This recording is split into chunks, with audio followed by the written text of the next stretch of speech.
في الوقت الذي خطتم القتال مبكرا مع الأحزاب الكردية الرئيسية في إقليم كردستان، اندمجت جماعات إسلامية أخرى مثل الاتحاد الإسلامي والجماعة الإسلامية في النظام السياسي القائم.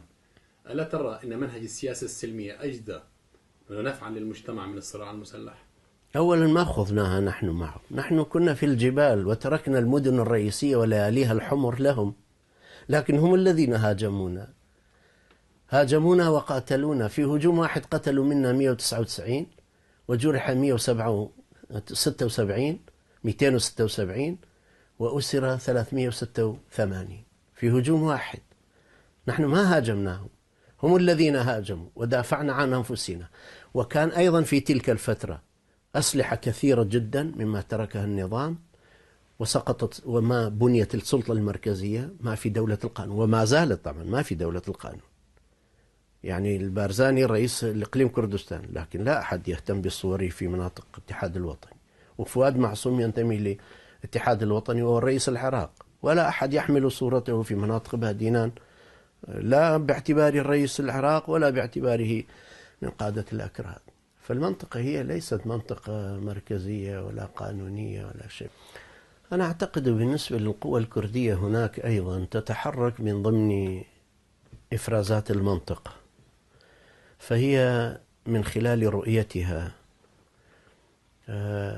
الأيديولوجية تتبنى نوعا من العمل المسلح، إدارة ذاتية كلما سنحت لها الفرصة.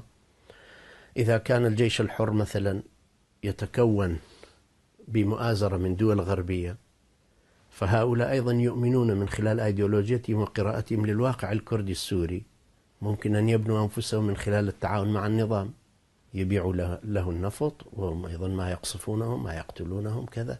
فأنا أعتقد أن هذا بالتالي هم يجب أن ينسجموا مع السوريين، لأن العراقيين الآن أكرادنا العراق في العراق نحن قوة، يعني أقصد منطقتنا صارت قوة قتالية وإدارية وسياسية وقيمية منفصلة عن العراق كليا، ولكن إلى الآن أكرادنا يحتاجون إلى بغداد. فأنا أعتقد أن القوة الأكراد في كوباني وغيرها ستكون قوة كردية، لكن لا تستطيع أن لا تكون مع العرب في سوريا. إذا كان دولة الخلافة بجرأتها ألغت الحدود، فهؤلاء الأكراد لا يستطيعون أن يلغي الحدود بين كوباني وبين زاخو مثلا، لأن هذه المناطق متداخلة، والأكراد لم يعلنوا دولتهم في كردستان العراق، فكيف بأجزاء أخرى؟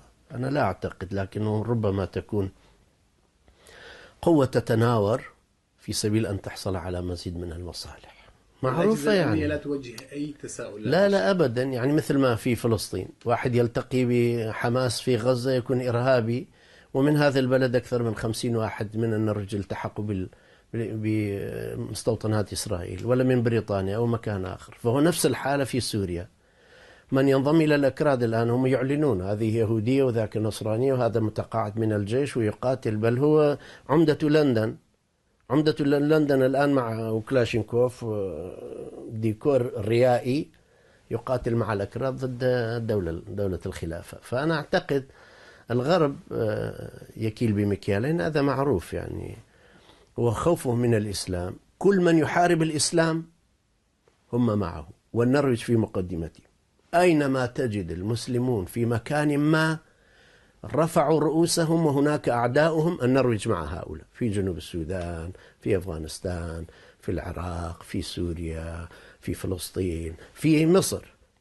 هم بدل من أن يكونوا ديمقراطيين يكونوا على الأقل يذهبوا إلى مرسي، كما ذهب شتاينماير قال على الأقل أنا أريد أن أرى مرسي. لكن النرويجيين بالعكس لهم مخابراتهم وجواسيسهم ضد المسلمين المستضعفين الذين يقتلون في الشوارع بهذه الصورة من المأساة، وقرارات الإعدام 500 شخص وبالأمس 183 شخص، كأنه يجري في كهف، والكل يتشدق بالديمقراطية وحقوق الإنسان. في بيت عربي يقول: كلام النبيين الهداة كلامنا وأفعال أهل الجاهلية نفعل. كلهم عندما يتكلمون على الحب وشعر يسوس سيدنا اليسوع، والحب هو الأصل لكنه هو نفسه الذي يتحول إلى متوحش. هو هذا الغربي الذي استخدم اليورانيوم في فلوجة، هو نفسه الذي يتكلم بالديمقراطية، هو نفسه الذي يقول يا أهل العراق جئنا لكم بالديمقراطية، بشراكم بشراكم، وصارت بركة دم.